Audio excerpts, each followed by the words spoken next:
Hello বন্ধুরা, আপনারা সবাই কেমন আছেন? আজকে লোকনাথ বাবার পুজো। আমি লোকনাথ বাবার পুজো করি যতটুকু পারি। আমি লোকনাথ বাবাকে প্রসাদ করে দিয়েছি। জয় বাবা লোকনাথ, সবাইকে ভালো রেখো, সুস্থ রেখো।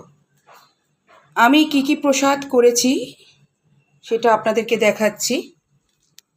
আগে দেখাই আমার লোকনাথ ঠাকুরকে, আমার ভক্তের ঠাকুর।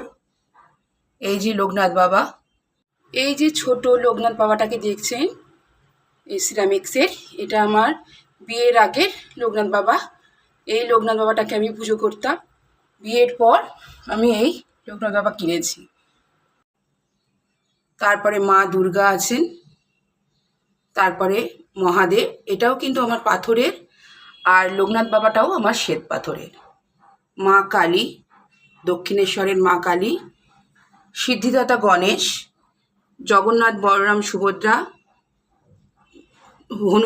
হনুমানজিটাও আমার শ্বেত পাথরের, মা সরস্বতী, কার্তিক ঠাকুর, এই যে কার্তিক ঠাকুর, আর মা লক্ষ্মী।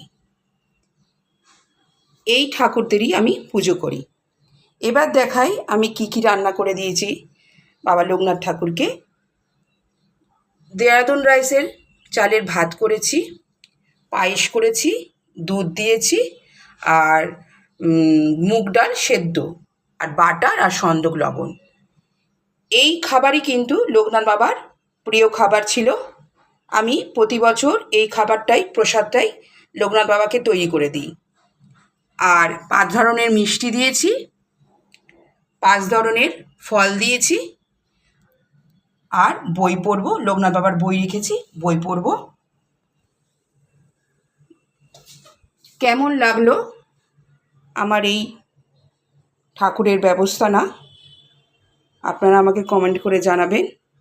যতটুকু আমি পেরেছি করেছি। ভালো করে দেখে নিন আমার ঠাকুরের স্থানটা।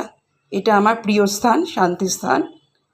জয় বাবা লোকনাথ বলে এখানে রাখলাম। আপনারা সবাই ভালো থাকবেন, সুস্থ থাকবেন।